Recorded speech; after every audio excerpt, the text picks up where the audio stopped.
Et salut à tous, j'espère que vous allez bien. Alors aujourd'hui on va aller faire un petit tour du côté de l'actu. On a des fuites et des rumeurs du côté de RDNA 4 qui pourraient être en difficulté. On a également quelques petites infos sur plus proche de nous, la sortie de Navi 32. Enfin bref, voyons voir tout ça juste après la petite sponsor, allons-y, c'est parti. Vous avez acheté ou monté un nouveau PC, vous avez besoin d'une clé Windows ou de la dernière version d'Office, alors n'hésitez pas à profiter des offres de chez Godil24. Avec par exemple 50% de réduction sur les clés Windows avec le code de la chaîne VCG50. Et si vous cherchez la dernière version d'Office ou un bundle Windows plus Office, vous pouvez avoir 62% de réduction grâce au code VCG62. Et sur le site, vous trouverez en bas de la page de l'offre les instructions pour passer commande avec toutes les étapes et comment utiliser leur moyen de paiement par PayPal. Et une fois le paiement validé, en quelques minutes, vous recevrez là ou les clés que vous avez commandées par email, ainsi que les instructions pour les utiliser, donc pensez bien à vérifier dans votre répertoire spam, au cas où le mail s'y trouverait. Et si vous rencontrez un problème quelconque, n'hésitez pas à contacter l'assistance 24h sur 24, 7 jours sur 7, qui vous accompagnera en cas de problème. Tous les liens seront dans la description de la vidéo et comme d'habitude, merci à vous si vous achetez une clé car ça permet d'aider la chaîne tout en ayant pour vous quelque chose en retour. Et également merci bien sûr à Godil24 pour sponsoriser cette vidéo. Et donc on commence du côté de chez AMD. En ce moment, il y a les calls investisseurs qui ont lieu, puisqu'on a les résultats trimestriels qui sont en train de tomber. Et donc du côté de chez AMD, on a eu le call de la part de Lisa Su, qui indique que RDNA 3, on devrait avoir de nouvelles cartes qui devraient sortir pour le troisième trimestre. Donc ça devrait sortir dans le pire des cas pour le mois de septembre. Ce qui semble plutôt logique avec les dernières rumeurs qu'on avait eues, comme quoi Navi 32 était prévu pour être annoncé à la Gamescom pour une sortie assez rapide derrière. Ça nous ferait une sortie aux environs du mois de septembre, ce qui paraît plutôt cohérent ici. Et en parallèle de ça, on a également eu PowerColor qui a mis sur son site un listing pour une future RX 7800 XT. Et là, ça pose quand même plusieurs questions, puisque jusqu'ici, en ce qui concerne Navi 32, on avait surtout entendu parler d'une future RX 7800 et 7700, mais pas de modèle XT. Puisque comme on l'a vu dernièrement avec la sortie de la 7900 GRE, cette fameuse 7900 GRE avait déjà des performances assez proches de la 6900 XT, donc à peine plus performante que la 6800 XT, puisque pour rappel, il n'y a que juste environ 10% d'écart entre les deux. Et comme PowerColor a en plus de ça fait fuiter les specs de la future 7800 XT, eh bien on sait plus ou moins à quoi s'attendre, à savoir un Navi 32 complet. Par contre, il y a quelques petites précisions au niveau des fréquences, donc on aurait 60 compute units, là où par exemple sur la 7900 GRE on en a 80, et on aurait au niveau de la configuration mémoire, ce serait la même chose. Par contre, la différence avec la 7800 XT, ce serait les fréquences du GPU qui seraient ici à 2.5 GHz en boost, au lieu de 2.2 pour la 7900 GRE. Donc bref, au niveau du nom, c'est vrai que l'appellation 7800 XT n'aurait pas beaucoup de sens, puisqu'elle devrait avoir en grande partie quasiment les mêmes performances que la 6800 XT actuelle. Par contre, ça jouerait peut-être plus au niveau du tarif. À voir si AMD est agressif ou pas, c'est un petit peu la grande question dernièrement, puisque par exemple la 7900 GRE, 650$, c'était plus ou moins le tarif de la 6800 XT à sa sortie, donc la 7800 XT, ça voudrait dire qu'elle devrait être moins chère que la 6800 XT, et on sait que c'est pas un move qu'aiment faire les fabricants de GPU, proposer le successeur de la génération précédente à un tarif moins élevé. Donc ça paraissait logique qu'on parte sur une 7800 et non pas une 7800 XT, donc on verra bien si on part vraiment là-dessus, ou si c'est une erreur de chez PowerColor, affaire à suivre. Autre rumeur possible, toujours du côté de chez AMD, alors là c'est sur Twitter, ça provient de All The Watts qui a fait fuiter pas mal de choses en ce qui concerne AMD dernièrement, et pas mal de choses se sont retrouvées correctes. Donc bref, ici il parle d'une possible RX 7500 qui pourrait sortir, et celle-ci aurait des performances légèrement inférieures par rapport à la 7600 actuelle, jusque-là c'est plutôt logique. Par exemple, au niveau des compute units, on passerait de 32 à 28, par contre on serait toujours sur 8 Go de RAM et on aurait un TDP de 130 watts et un tarif de 219$. Alors, plusieurs choses à prendre en compte, ce serait déjà que cette 7500 serait quand même bien meilleure en tant que GPU que la 6500 XT de la génération précédente, puisqu'ici on serait sur du Navi 33 légèrement castré, alors que sur la génération précédente, la 6500 XT c'était Navi 24, avec les gros problèmes de largeur de bus PCI Express et compagnie, et le bus 64 bits et tout ça, donc là, ce serait une bien meilleure carte dans l'ensemble. Et bon, 28 compute units, on peut s'attendre à ce que ce soit plus ou moins la même chose que la RX 6600 actuelle, pour plus ou moins le même tarif aussi. Donc bref, c'est pas totalement inintéressant, puisque ce serait une des cartes les plus entrée de gamme de la nouvelle génération, mais c'est vrai que ça n'apporterait pas grand chose par rapport à ce qui est déjà disponible actuellement sur le marché. $219, c'est pas que c'est mauvais, mais on aimerait que ce soit $200 en fait, hein, ça paraîtrait plus logique, vu que c'est déjà le positionnement actuel de la 6600. Et on enchaîne avec l'enquête Steam qui est sortie pour le mois de juillet. Alors ce qui est intéressant ici, c'est qu'on a les premiers GPU en RDNA 3 à apparaître dans l'enquête Steam. Alors l'enquête Steam, ça prend avec des pincettes puisque ça ne représente pas à 100% ce qui se passe vraiment sur le marché, mais ça reste un indicateur intéressant à observer. Donc on a l'arrivée de la 7900 XTX dans le tableau. Par contre, c'est vrai que ça reste quand même assez loin derrière par rapport aux cartes de chez Nvidia, puisque la 7900 XTX arrive à 0,17% de présence sur l'enquête Steam. Même la 4060 Ti qui est sortie bien après fait mieux à l'heure actuelle. Et c'est vrai qu'on est quand même très très loin derrière la 4090 qui est à 0,65%. Ou même la 4080 qui est la concurrente directe de la 7900 XTX qui est à 0,47%. Donc ça montre encore une fois qu'AMD a quand même beaucoup de mal à s'imposer sur le marché des GPU et qu'NVIDIA reste encore à l'heure actuelle à un niveau de présence largement au-dessus, malgré le fait que les cartes soient souvent bien plus chères. Mais c'est vrai qu'en parallèle de ça, il y a aussi un autre élément à observer qui est intéressant je trouve, c'est de voir qu'AMD progresse malgré tout sur le nombre de cartes vendues, présentes sur l'enquête Steam au total depuis le mois de février. Puisque par exemple au mois de février, AMD c'était 14,8%, alors que maintenant, au mois de juillet, c'est 15,9%, donc on a une augmentation d'1 point sur quelques mois, ce qui est plutôt encourageant malgré tout. Et en ce qui concerne Nvidia dans l'ensemble, c'est un petit peu à l'inverse, on a une légère baisse par rapport à ce qu'on avait eu au mois de février, puisqu'on passe de 76,1% à 74,7%, donc on a là une baisse d'environ 1% là aussi. Donc on voit qu'au niveau du marché global, ça évolue quand même malgré tout doucement, peut-être aussi aidé avec les prix quand même un petit peu plus agressifs qu'il y a eu du côté de chez AMD, principalement pour RDNA 2, qui rendait les cartes quand même plutôt intéressantes. Et on enchaîne ensuite avec Remnant 2, qui est sorti il y a pas très longtemps et qui rencontre quand même un certain succès sur Steam auprès des joueurs.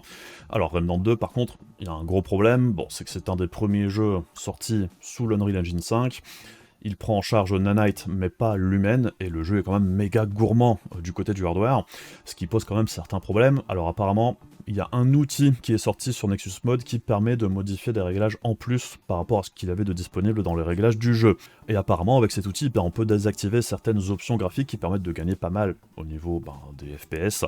Donc apparemment le SSGI avec ce nouvel outil est désactivable, ce qui permet dans l'exemple ici de passer de 59 à 80 FPS et on perd pas grand chose d'un point de vue visuel. Donc bon, il y a des tests à faire de ce côté-là. Si vous êtes un grand joueur du jeu et que le jeu vous intéresse, sachez qu'il y a des outils qui permettent de gagner un petit peu en performance. Et bien évidemment, on a aussi eu la sortie officielle de Baldur's Gate 3 hier, et le jeu rencontre quand même un très très gros succès actuellement. C'est un des meilleurs démarrages sur Steam à l'heure actuelle, sur cette année en tout cas. Et un des problèmes, je dirais, sur Baldur's Gate 3, c'est qu'il n'y a pas le FSR2 de présent, il y a le DLSS et le FSR1, mais le FSR2 serait prévu pour la fin du mois d'août, début septembre, donc ça devrait arriver. C'est dommage que ça arrive aussi tard, je dirais. Ça aurait dû sortir directement avec. Mais bon, je pense pas que le jeu soit méga gourmand de ce que j'ai pu tester jusqu'ici. Après, j'ai pas encore testé avec des machines un petit peu moins puissantes, donc je verrai bien. Mais je pense qu'il y a moyen de le faire tourner de manière correcte, quoi qu'il arrive, même avec des petites machines, puisqu'apparemment, même sur le Steam Deck, ça fonctionne pas trop mal. Et on enchaîne ensuite avec deux rumeurs à prendre avec de méga pincettes, parce que ce ne sont que des rumeurs, et on peut pas vraiment vérifier, celle-ci. Celle d'après, je pense qu'on aura la réponse plus tard. Donc on verra bien comment ça évolue. Donc déjà, cette semaine, on a eu une vidéo de chez Moore's Law is Dead qui en gros explique qu'NVIDIA stopperait, ou du moins ralentirait fortement la production des RTX 4000. Et ça vous rappellera peut-être une autre rumeur que l'on avait eue l'an dernier, comme quoi NVIDIA stopperait ou ralentirait la production des RTX 3000. Alors, les deux rumeurs font sens, je dirais, mais elles dépendent aussi de comment on les interprète et comment on observe le marché. Pour ce qui est de l'année dernière, si on remet ça dans le contexte de l'époque, on était en sortie de pénurie avec une énorme baisse de la demande avec la fin du minage de crypto-monnaies, et une sortie prévue des RTX 4000, donc arrêter la production des RTX 3000, c'était plutôt logique, et quand on voit qu'NVIDIA cherche toujours à écouler les stocks de GA 104 et 106 à l'heure actuelle, stopper la production des RTX 3000 à l'époque, ça paraît plutôt logique, quand on voit que ce soit NVIDIA ou AMD, au final, les deux marques avaient clairement produit beaucoup trop de cartes, ce qui explique aussi en grande partie la situation actuelle et ce jeu d'équilibriste où les deux marques cherchent à toujours vider le stock de l'ancienne génération au meilleur prix possible pour eux, tout en étalant la sortie de la nouvelle génération et en la rendant pas hyper attractive côté tarif. Et c'est vrai que si on prend le point de vue des deux marques, c'est un petit peu ce qu'il y avait de mieux à faire pour eux, d'un point de vue bénéfice, je dirais, pour pas perdre trop d'argent, quitte à sacrifier un petit peu la génération actuelle. Et pour revenir à la rumeur actuelle ici, alors selon les sources de Mozo is Dead, Nvidia aurait diminué fortement la production des RTX 4000 pour favoriser la production de ce qui rapporte le plus à la boîte à l'heure actuelle, à savoir les cartes pro ou orientées intelligence artificielle comme le H100. Bon alors, là aussi ça paraît plutôt logique, puisque les ventes de RTX 4000 sont pas incroyables. Je pense que la marque avait prévu une énorme demande de ce qu'on a entendu dire chez TSMC au niveau de son allocation pour pouvoir faire fabriquer du matos. En plus là, ils ont un produit qui est en forte demande sur un autre secteur qui rapporte énormément et qui est produit sur les mêmes lignes que les nouvelles cartes graphiques.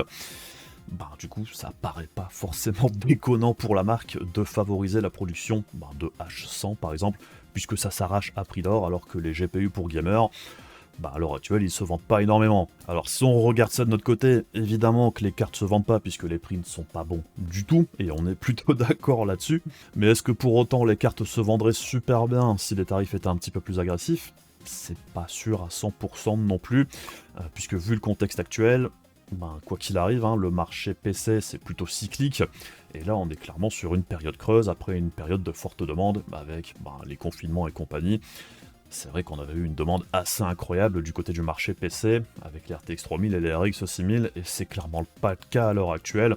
Faudra le temps que ce cycle-là se termine et que les gens aient envie d'acheter autre chose. Donc bon, Nvidia et AMD aussi en fait, ils jouent sur l'offre et la demande, parce que chez AMD c'est pareil, les cartes graphiques, chez AMD c'est un petit peu la dernière roue du carrosse. AMD marge beaucoup plus du côté des serveurs, avec leurs processeurs, et même du côté de l'intelligence artificielle, AMD a plus intérêt à mettre le paquet sur les nouvelles cartes graphiques pro que sur les GPU grand public, puisque AMD eux aussi sont très limités sur les capacités de production.